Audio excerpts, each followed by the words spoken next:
Hey, youth group leaders. My name is Joshua Hernandez, and this is my colleague Priscilla Tariquez. Hi everyone. We will be guiding you through some basic policies and procedures to follow while you are here with your group. We will be covering the following subjects: BRIC policy highlights, attire, spaces authorized for youth programs, special guidelines for activity spaces, restroom use, missing youth protocol, injuries in the BRIC, and group leader expectations.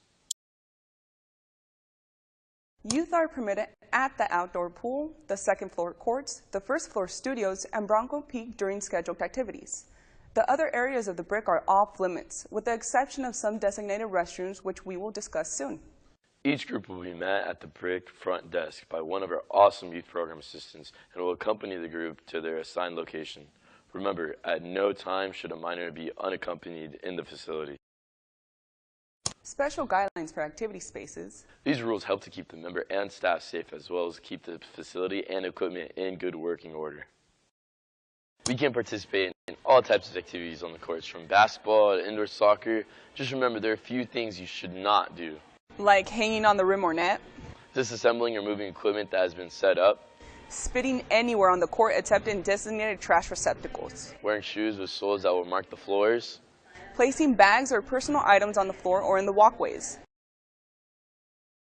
In the studios, we can participate in all types of fitness classes like dance or yoga. But there are a few things you should not do, like Touching or leaning on the mirrors, spitting anywhere except in the trash receptacles, wearing open-toed shoes or shoes with soles that will mark the floors, or touching or disturbing any equipment that we're not using for your program.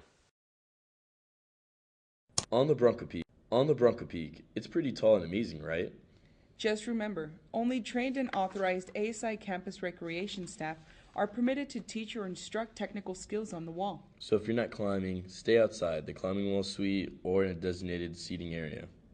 Be sure to wear closed-toed shoes while climbing and belaying. Since many of you will be checking out your rental shoes from the BRIC, be sure to wear socks. If it's included in your program, boulder only over the designated bouldering area and do not boulder above or below any other climbers. Now moving to the outdoors. Our swimming pool and lounge provide ample lounge chairs, a shallow leisure pool, and a lap pool from 3 to 7 feet in depth. Take note of these special rules when you're at the pool. If it's approved and included in your program, you eat and drink at the poolside lounge. Just be sure to stay at least 10 feet from the pool. Just in case you have a spill, it will not get in the water. All the normal pool rules apply here, like running, pushing, dunking, water fighting, chicken fights, hanging on the backs of other swimmers. No, Josh. Breath holding contests, hypoxic breathing, hanging on basketball rims or volleyball net, hanging or sitting on the lane lines, and any other horseplay activities in the water or on the deck. Remember, it's not safe to dive in less than 5 feet of water. This also includes running dives or front/back flips.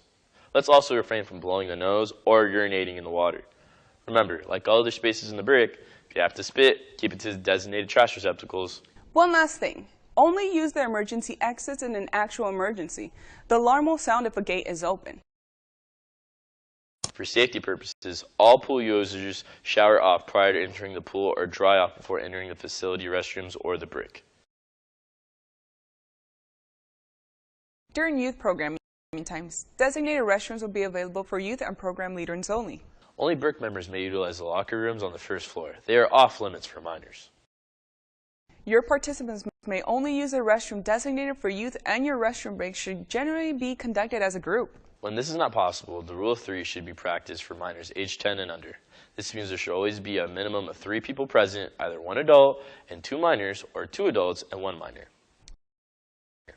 For minors ages 11 to 17, the adult can remain outside of the restroom, but when possible, the restroom door should remain open for multiple user restrooms. Remember, adults should not be accompanied by any minor inside a single-use restroom or a stall.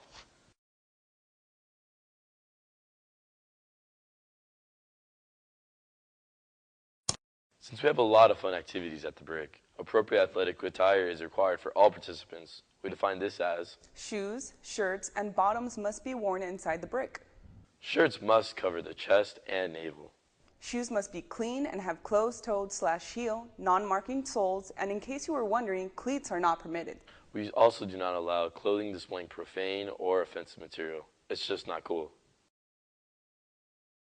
It's going to be a hot one this summer, so let's talk about attire at the BRIC swimming pool. Anything appropriate for inside the BRIC is okay for that poolside lounge. However, when you get in the water or if you plan to sunbathe, there are a few more rules. For female-bodied individuals, swim attire which covers breasts, entire buttocks, genitals, and the pubic region is required. For male-bodied individuals, swim attire which covers the entire buttocks, genitals, and the pubic region is required. Street clothes, cotton, cut-off jeans, shorts below the knees, thongs, and see-through swimwear are not allowed. This helps to keep swimmers safe and prevents extra contaminants, byproducts, and fabrics from clogging the filters. So shirts that are worn in the pool must be clean and designed for aquatic use, like a rash guard. Participants with concerns regarding modesty or sun protection may wear clean covering garments that do not interfere with their safety in the water. Sandals and flip-flops are appropriate for the poolside lounge. The full facility use manual link is located on our youth program's webpage for your review, but we're highlighting the most relevant parts for you now. Please do not bring bicycles, unicycles, skateboards, scooters, hoverboards, and similar devices in the BRIC since they are not permitted. Can I wear my cool roller skates? Sorry, roller skates, rollerblades, and similar footwear may not be worn or utilized in the complex. The BRIC is pretty awesome. Can I take pictures? Yes and no. You may not take pictures of a person, especially a minor. However, you are free to take a picture of the building features like Bronco Peak or the neat architecture.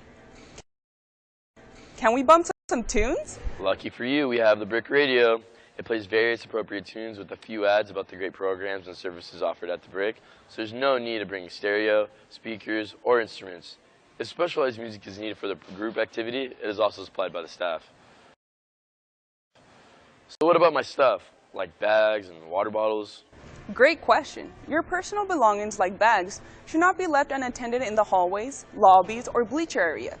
They are not permitted in the activity areas, like on the courts. However, we have a great day use lockers that will fit most regular sized bags. Remember, ASI is not responsible for lost, stolen, or damaged items.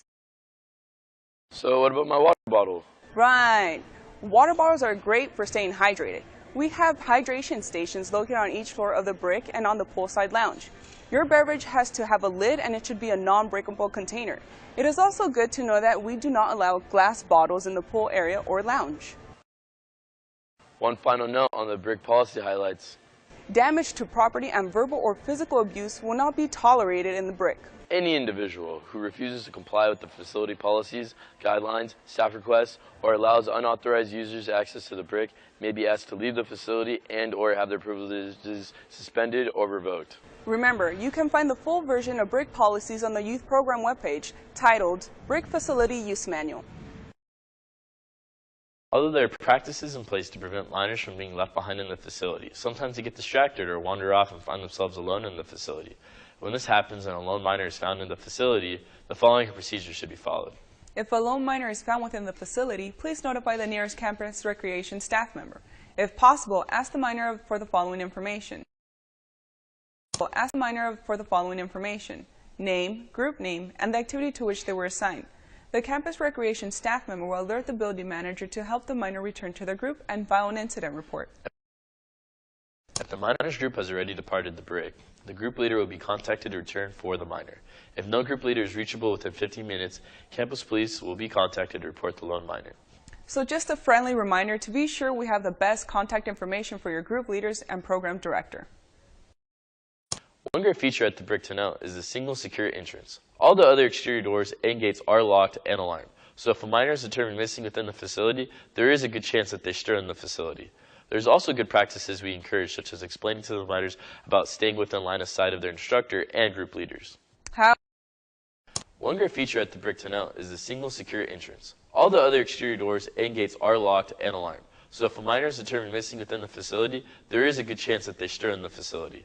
There's also good practices we encourage, such as explaining to the minors about staying within line of sight of their instructor and group leaders. However, if a minor is separated from the group or is determined missing, please follow these important steps. Determine when and where the minor was last seen and to which activity they were assigned to. Conduct a search of the immediate area or room. If the minor is not found in the immediate area within 2 minutes, notify the nearest campus recreation staff member. When notifying staff members, please have the following information and description to the best of your ability: hair, eye color, approximate weight, height, and clothing. The campus rec staff member will alert all staff over the radio, and available staff will assist the building manager to sweep the facility. The front desk staff will maintain their position to ensure no minors or groups of minors leave the facility during this time. The campus recreation staff may enlist you to remain with the following of the rest of the group or to assist with the search. Please be sure to follow their instructions. If the minor is not found within 15 minutes, campus police will be notified to assist with the search.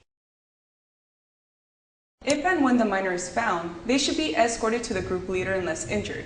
If the minor is found to have an injury, do not move them. Alert the nearest campus recreation staff member to radio for backup to assess the injury. Injuries will be discussed a bit more in the next section. An incident report will be filed by the building manager, and if involved, campus police will file their own report. Almost all ASI campus rec staff members have advanced training to respond to emergencies. Building managers are first responders and have a duty to respond to any injured or ill persons in an emergency. Some emergencies require that we alert emergency medical services and university police through the university dispatch system. Just know that immediately following an activity in the BRIC, regardless of the severity, an injury report will be completed by ASI campus rec staff. Our emergency response plans requires that we call dispatch for life-threatening conditions like unconsciousness or altered level of consciousness, suspected heart attack, stroke, seizure, or a spinal injury. If there is a potentially life-threatening condition, such as a suspected broken bone or dislocation, dizziness or faintness over an extended period of time, obstructed airway, chemical exposure or severe burn, sudden illness or shock, and severe external bleeding, we may also call dispatch. For small injuries, we can provide immediate assistance and/or your team can enact its response protocol. Now that you understand the protocols and rules for the BRIC, let's talk about your responsibilities as a group leader for your youth group. Prior to arriving, you must complete the following. ASI BRIC Youth Program waivers. This can be found on the Youth Programs webpage. Program roster. This roster should include all minors and group leaders and should be emailed prior to the scheduled date of the program. You should also bring a hard copy each day you visit the BRIC. Reviewing the BRIC highlighted rules with your group. And lastly, please confirm your participants have their appropriate attire before arriving to the BRIC on the activity day. While you are on site, please remember, bring the waivers. As a group leader, please maintain this recommended ratio at all times while at the BRIC. The group leader is welcome to participate if space and time allows and it does not detract from supervising the group. Remember that a group leader must be always accessible for the participants, if or when needed. In summary, we reviewed the relevant BRIC rules, appropriate attire areas for your youth programs, and the special guidelines for these spaces, restrooms use protocols, missing youth protocols, responding to participant injuries in the BRIC, our expectations of youth group leaders. Thank you for participating in this orientation. If you have questions, please feel free to email campusrecyp@cpp.edu. We look forward to hosting your group and leading a fantastic recreation program for your participants.